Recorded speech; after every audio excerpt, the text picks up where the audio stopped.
work for the BBC World Service.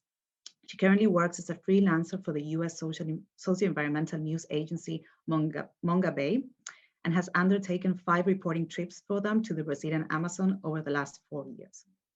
Her talk is titled, "Is Sustainable Mining Possible? A Contrast Between an Old Style and a New Style Bauxite Mine in the Brazilian Amazon." Well, hello everybody. I think actually my short talk fits quite well with Tom's, because I'm taking a case study which illustrates some of the points that he was making. Last year, about this time last year, I made a trip to the Brazilian Amazon, to the state of Pará. I just managed to squeeze in before lockdown. And I and a Brazilian colleague, we visited a series of bauxite mines in the state of Pará. We were looking at mines that were opened at different times, at different decades. And we wanted to look, among other things, about whether or not the mining had become less harmful. Certainly the rhetoric of the mining companies is much more sustainable, much more friendly to the communities. And what does this mean on the grassroots? So the first mine we visited was Mineração Rio do Norte, which is on the Tombetas River, which is a tributary of the Amazon or up to the west of Pará state. It was set up in the 1970s during the military dictatorship, a very remote area, and the company arrived. And the first thing it did was to set up a company town. And this is an enclave, and it still exists today. It's an area which is inaccessible to the local population. And within the enclave, you have decent housing, supermarkets, cinemas, sports facilities, health service, schools, and all the surrounding population is excluded. It is a system of apartheid. And the people who live outside the enclave, when the company arrived, they were living much as traditional populations have lived for hundreds of years. They fished, they carried out small scale agriculture, they hunted, and they had a strong community life. But even the time when the company arrived, many were beginning to feel that they were excluded by the Brazilian state. They hadn't got schools, they wanted health posts. And the company more or less promised that it would help them be integrated within the progress of Brazil. But at that time, the company did not deliver on any of these promises. And the people began to feel very strongly the negative impact of the arrival of the mine in their community. There were a lot of evictions, and the company didn't even warn the people, just came in and evicted them. And when they started the mine, they discharged the waste without treating it at all into the rivers. Can we have picture 1? It doesn't matter if we, is somebody going to show my pictures, or doesn't, never mind.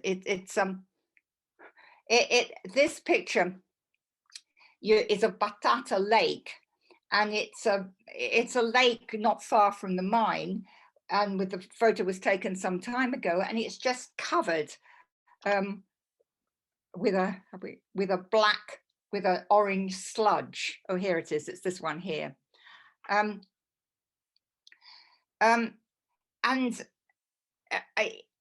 The company said this sludge wasn't toxic. It didn't hurt the local community.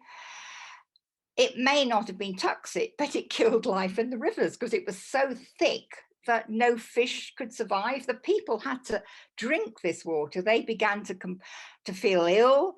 And eventually, the president then, who was a military general, visited, and he determined that the company had to start treating the waste from the mine before it's put it into the rivers. And when we were there last year, it didn't look like this, but the community still complained that the water didn't taste right, that it was still having an impact on their health, and there were very few fish. And I think one of the things that became very clear was the contrast between this big mining company, an extremely rich mining company that came in. Could we have picture 2? This is one of the carriers of the bauxite ore, which I mean, day and night, you've got these big boats coming up to the mine, being loaded with bauxite, and off they go. And on the very opposite side of the river to the mine, there's a large community of people who were evicted from their lands, people who have moved to this region because they've heard there might be jobs. And really, it is like a favela.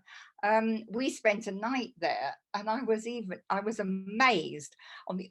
I mean, it's literally about 80 meters from one of the richest mines in the world, and the people there haven't even got sanitation. I mean, there's no toilets in the community, and there must be something like 1,000 people living there. And now the really dramatic contrast between the wealth of the mine and the poverty of the people is causing a lot of discontent. The local people are feeling increasingly excluded from what's going on from the rest of Brazil, and they're getting worried about what's going to happen when the company leaves, because they know very well that in 15, 20 years, all the bauxite will be ended, and they will be exhausted, and they will be left with shattered livelihoods and a devastated ecosystem. And they're beginning to ask, how are we going to reconstruct our lives? And so I think this sort of shows very dramatically how the awful impact that a big mining company can have on a local region. So then we moved on to another mine that was set up by the big US mining company Alcoa in 2000. And Alcoa arrived with a very different rhetoric from Mineração Rio do Norte. At the time, Alcoa had been heavily criticized in the US for the impact of their mines on the environment, particularly on wetlands. And they were determined to change their image.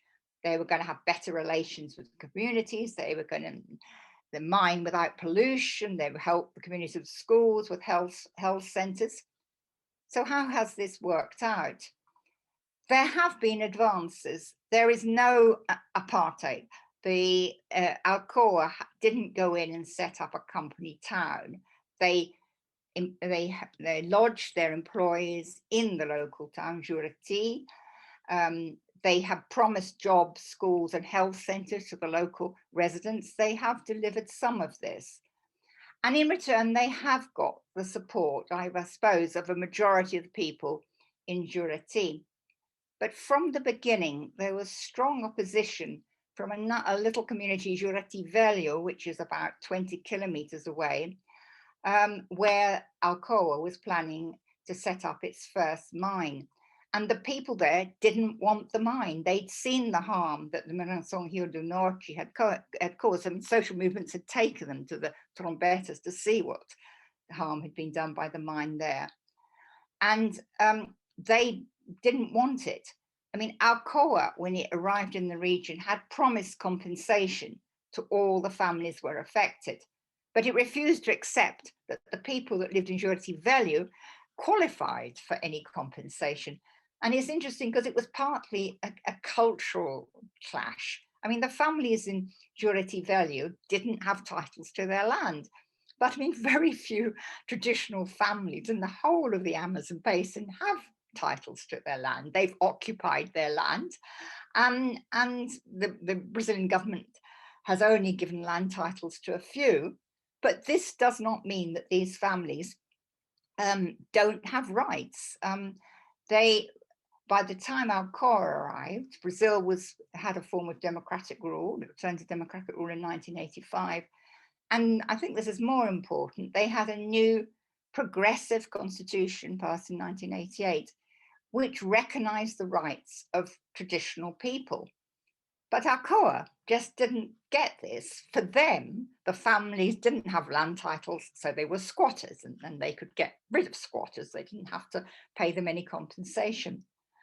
And the community in Juriti Velho resisted. About 1,500 people decided to blockade the headquarters of Alcoa, a huge imposing building, in January 2009. The picture 3 is of Gleisi, who was one of this woman. She was one of the people who took us round, and she was one of the extremely courageous leader during this blockade. Alcoa sent out hundreds of security guards. They surrounded the protesters, and Alcoa could have crushed them, but the people made it clear they would resist, and it's likely that some people would have been killed. I mean, during the military dictatorship, if this had happened with Miração Rio do Norte, they would have gone in and they would have evicted the people and killed some. But times had changed by the year 2009. Brazil had a democratic government. There was more discussion, more debate. And the Workers' Party, as it happened, controlled the municipal government, state government, and the federal government. And although a lot of us were quite critical of what the PT did when it was in power, it did give some support to these protesters. And fortuitously, the World Social Forum was being held in Belém, just down the river.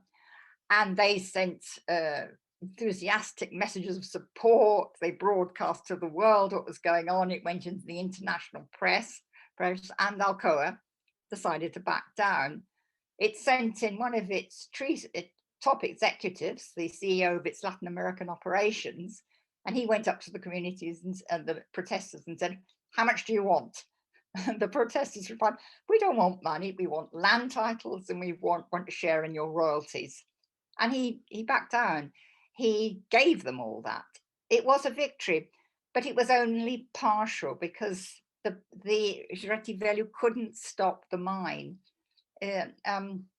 It's a huge mine. The next picture shows me. I think you get a bit of an idea of the scale of it. It's me in the mine, occupying the Alcoa, a Brazilian who runs the mine, and it's huge. The communities there are still suffering impact on the water, on the fish, on the game. Hundreds of livelihoods have been affected, and in some cases destroyed. And if we go on to the next picture.